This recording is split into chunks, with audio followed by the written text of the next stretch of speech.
New month new dump. Bitcoin already 10% down है दिसंबर में, और हिस्ट्री में जब भी नवंबर रेड रहा है दिसंबर भी उसको फॉलो करता है। इस वीडियो में एग्जैक्टली यही बात करेंगे और बिटकॉइन के रिसेंट प्राइस एक्शन को एनालाइज करेंगे। लेकिन उससे पहले मेरे को एक जरूरी बात करनी है, मेनली उनसे जो नए नए क्रिप्टो में घुसे हैं। तो यहाँ तुम देख सकते हो कि सोशल रिस्क ऑल टाइम लो पे है। इसका मतलब हुआ कि इस टाइम क्रिप्टो पे कितनी अटेंशन है लोगों की सारे सोशल प्लेटफॉर्म्स पे। इसमें ट्विटर, इंस्टा, यूट्यूब सब मिला के ये मैट्रिक ऑल टाइम लो पे है, जो कि बिल्कुल जीरो है। इस पूरी साइकिल में रिटेलर्स मार्केट में कभी आए ही नहीं। तुम देख सकते हो कि इस साइकिल में हम 0.5 तक भी नहीं जा पाए, और पिछली साइकिल में तो 1 तक गए थे। और इस साइकिल में इसका मेन रीजन था मॉनेटरी पॉलिसीज, और अब क्वांटिटेटिव टाइटनिंग भी एंड हो चुकी है। और जब लास्ट टाइम ऐसा हुआ था वो था 2019 के सितंबर में, और उसके बाद प्राइस ने पंप करने की बजाय थोड़ा सा डंप करा था, लेकिन उसके बाद शुरू हुई थी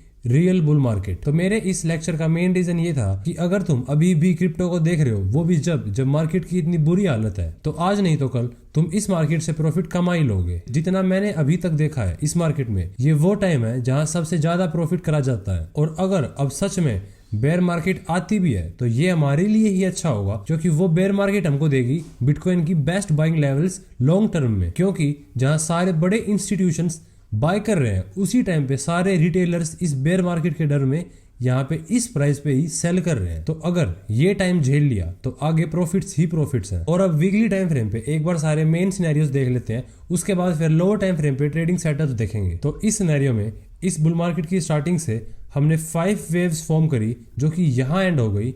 जिसके बाद इस साल की स्टार्टिंग से हम बेयर मार्केट में है, जिसके अंदर हमने एक ABC स्ट्रक्चर फॉर्म करा है, जिसमें अभी हम C वेव के अंदर है, जिसका मिनिमम टारगेट होता है A वेव का लो।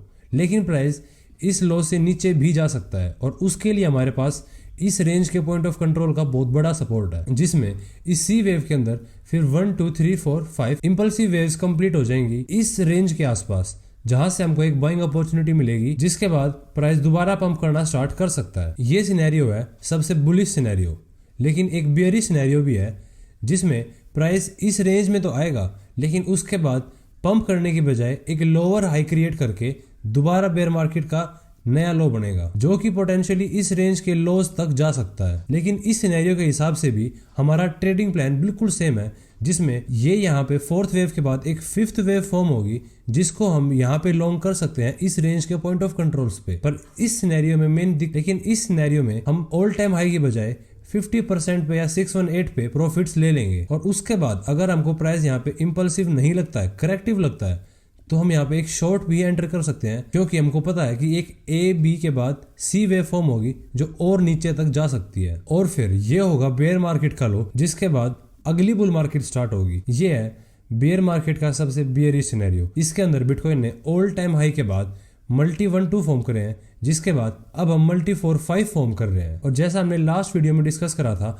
कि अगर प्राइस इस रेंज में रिजेक्ट करता है तो ये एक 5th वेव की स्टार्टिंग हो सकती है। और हमने एग्जैक्टली इसी हाई पे शॉर्ट भी एंटर करी थी, जिसकी सारी अपडेट्स मैंने दी थी मेरे फ्री टेलीग्राम चैनल पे। अगर तुमको ज्वाइन करना हो तो मैसेज कर देना, मैं तुमको ऐड कर दूंगा, लिंक सारे डिस्क्रिप्शन में। तो इस 4th वेव ने 618 इसका इनवैलिडेशन हिट नहीं करा, तो हम इस हाई को 4th वेव लेबल कर सकते हैं। जिसके बाद लोअर टाइम फ्रेम पे हम डिस्कस करेंगे कि कैसे ये प्राइस अभी और नीचे जा सकता है इस लो तक। और एक और चीज इस सिनेरियो में ध्यान रखने की ये है कि ऑल टाइम हाई के बाद जो प्राइस ने मल्टी 1-2 फॉर्म करे, उसने टोटल 36 दिन लिए फॉर्म होने के लिए। तो जितना टाइम फर्स्ट और सेकंड वेव ने लिया, उतना ही टाइम ये 4th और 5th वेव भी ले सकती है कंप्लीट होने के लिए। तो अगर हम 36 डेज काउंट करें तो ये सिनेरियो कंप्लीट होगा इस साल के बिल्कुल एंड तक, जिसके बाद जो अगला स्ट्रक्चर फॉर्म होगा उस पर डिसाइड होगा कि प्राइस ऑल टाइम हाई तक जाएगा या फिर यहाँ से डंप करना स्टार्ट करेगा। ये था 4 आवर का बियरिश सिनेरियो। लेकिन एक बुलिश सिनेरियो भी है, जिसके अंदर ये लो दोबारा हिट नहीं होगा,